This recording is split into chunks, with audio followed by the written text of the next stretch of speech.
બન્યું છે। ભાજપ આમ આદમી પાર્ટી બાદ હવે કોંગ્રેસના નેતા જોડાયા છે। કોંગ્રેસ નેતાઓનું આદિવાસીઓને સમર્થન।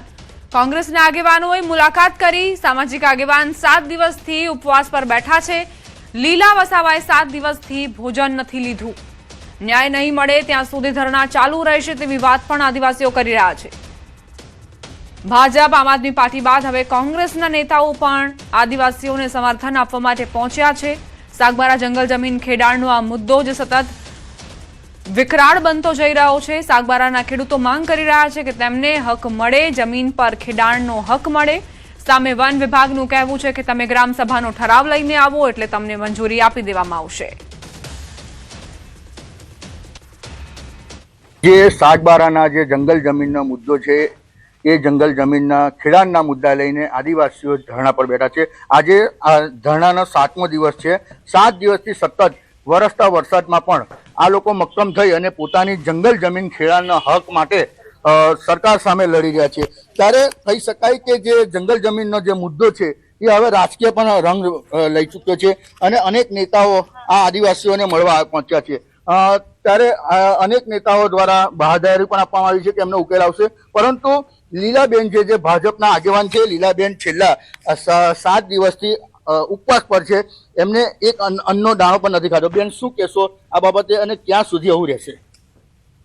અન્નનો દાણો તો નહીં જ લીધો, કેમ કે અમારી જે માંગ છે તે હજુ સુધી અમને મળી નથી અને જ્યાં સુધી અમારી માંગ પૂરી નહીં થશે ત્યાં સુધી અમે ઉપવાસ ચાલુ જ રાખીશું અને ધરણા પણ ચાલુ જ રહેશે। અને જે બી કંઈક રાજકીય રીતે જે બી અમને જાણવા મળે છે ઘણું બધું, અને જે સુરત જિલ્લાના જે મેસેજો અમને મળે છે ખેડૂતોના, તે મેસેજો બી સારા અમને મળતા નથી, કેમ કે પહેલાં એવું બધું હતું નહીં, પણ હમણાં 2 દિવસમાં આ લોકોના મીડિયાના માધ્યમથી એ લોકો અમારો વિરોધ કરે છે, તો એના લીધે અમે થોડા ટેન્શનમાં વધારે છે। તો સરકાર અમારું સાંભળશે જ, અમને તો વિશ્વાસ છે કે સરકાર અમારા માટે જે બી કંઈક કરશે તે સારું જ કરશે। 15મી ઓગસ્ટ પછીનો વાયદો અમને કર્યો છે। સાહેબશ્રીએ, અમારા સાંસદશ્રીએ એવું કીધું છે કે 15મી ઓગસ્ટ સુધી થોભો તમે, હું ગમે તેમ કરીને હું સરકારમાં રજૂઆત કરીશ અને જે બી કંઈ સુખદ પરિણામ લાવવા માટેની હું કોશિશ કરીશ, એવું સાહેબશ્રી અમને જાણ કરીને ગયા છે। પણ આજની તારીખમાં કોંગ્રેસના જે તુષારભાઈ ચૌધરી સાહેબ અને અનંત પટેલ સાહેબ અને એ લોકો જે બી કંઈક આગેવાનો, અન્ય કોંગ્રેસ પાર્ટીના જે આગેવાનો આવી રહેલા છે તે અમારા સમર્થનમાં જ આવે છે અને અમને એવું લાગે છે ત્યાં સુધી એ પણ અમારા સમર્થનમાં હશે। જ્યાં સુધી અમને સરકાર ઉકેલ નહીં આપશે, જ્યાં સુધી અમારા હક અધિકાર નહીં આપશે અને અમને લેખિત હુકમ નહીં આપશે, અમારી ખેતી ખેડવા માટેનું અમને હુકમ નહીં આપશે, ત્યાં સુધી અમે ધરણા રાખીશું। બિલકુલ, આ હતા જે લીલાબેન જે વસાવા છે, જેઓએ શરૂઆતથી આદિવાસીઓના પડખે રહી અને એમને ખેડૂતોને જંગલ જમીનનો ન્યાય અપાવવા માટે ધરણા પર બેઠા। આજે 7મો દિવસે પણ એમને અન્નનો એક પણ દાણો નથી લીધો। ત્યારે કહી શકાય કે જે ધરણા જે આદિવાસીઓના છે હવે રાજકીય રંગ પણ પકડી રહ્યો છે। ભાજપના જ નેતાઓ ભાજપના સામે મનસુખ વસાવા પણ લડી રહ્યા છે, આપના નેતાઓ આવે છે, આજે કોંગ્રેસના નેતાઓ પણ આવી રહ્યા છે, પરંતુ સરકાર એનો ઉકેલ નથી લાવતી। હવે જોવાનું રહ્યું છે કે જો આટલા બધા નેતાઓ આ આદિવાસીઓના પડખે અને સમર્થનમાં આવતા હોય તો એમનો ઉકેલ ક્યારે આવે છે। દીપક પટેલ, ન્યૂઝ 18 ગુજરાતી, નર્મદા। બનાસકાંઠા વડગામમાં મનરેગા શ્રમિકોનો પગાર ન ચૂકવાતા મહિલાઓનો હોબાળો। ધારાસભ્ય જિગ્નેશ મેવાણી અને શ્રમિકો તાલુકા વિકાસ અધિકારીને રજૂઆત કરવા પહોંચ્યા। શ્રમિકોના 4 મહિનાનો પગાર ન ચૂકવાતા વડગામ તાલુકા પંચાયત ખાતે હોબાળો થયો। વિવિધ માંગણીઓને લઈને ધારાસભ્ય જિગ્નેશ મેવાણી અને શ્રમિકો તાલુકા વિકાસ અધિકારીને રજૂઆત કરી। શ્રમિકોને નિયમિત પગાર ચૂકવવામાં આવે તેવી માંગ ઉઠાવાઈ છે।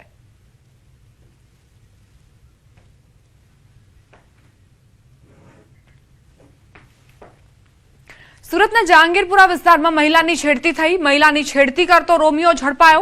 સ્થાનિક લોકોએ રોમિયોની ધોલાઈ કરી જહાંગીરપુરા પોલીસને સોંપવામાં આવ્યો। જહાંગીરપુરા પોલીસે રોમિયોનો કબજો લીધો। આરોપી વિરુદ્ધ છેડતીનો ગુનો દાખલ કરીને ધરપકડ કરવામાં આવી છે।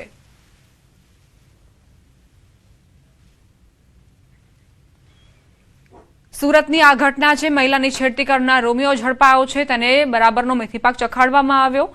સ્થાનિક લોકોએ રોમિયોની ધોલાઈ કરી હતી। આ દરમિયાન એક વિડીયો પણ બનાવવામાં આવ્યો છે જે અત્યારે સોશિયલ મીડિયા પર વાયરલ થઈ રહ્યો છે। ગીર સોમનાથના ઉના તાલુકાના ખાપટ ગામની ઘટના સિંહણ અને સિંહ બાળે પશુનું મારણ કર્યું। કેનાલ પાસે આવેલા ખેતરમાં ધોળા દિવસે સિંહણ અને સિંહ બાળે પશુનું મારણ કરતા ખેડૂતોમાં ચિંતા ફેલાઈ। ખાપટ ગામમાં અવારનવાર સિંહોના ધામા જોવા મળતા હોવાથી ખેડૂતો અને સ્થાનિકોમાં ભયનો માહોલ જોવા મળી રહ્યો છે। ખેતરોમાં સિંહોની અવરજવર વધતા ખેડૂતોને પોતાની અને પશુધનની સુરક્ષાની ચિંતા સતાવી રહી છે। હવે વન વિભાગ દ્વારા સિંહોની અવરજવર પર નજર રાખીને જરૂરી કાર્યવાહી કરવામાં આવે તેવી ખેડૂતોએ માંગ કરી।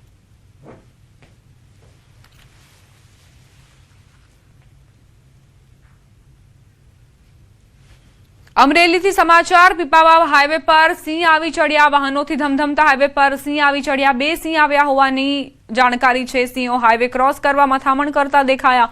સિંહોના વહારે આવ્યા સિંહ પ્રેમી। અકસ્માતથી સિંહોને બચાવવા સુરક્ષિત રીતે હાઈવે ક્રોસ કરાવ્યો। આંબરડી ગામના સિંહ પ્રેમીએ બંને સિંહોને સલામત રીતે રોડ ક્રોસ કરાવ્યા। સિંહના લોકેશન અંગે તાત્કાલિક વન વિભાગને પણ જાણ કરી।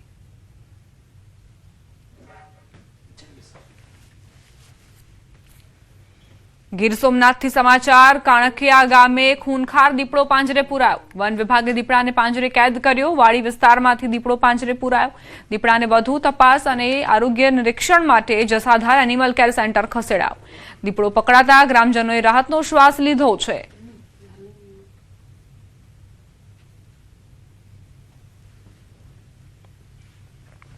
મહીસાગરના સંતરામપુરના સિંગલગઢ ગામમાં 7 ફૂટ લાંબો મહાકાય અજગર દેખાયો।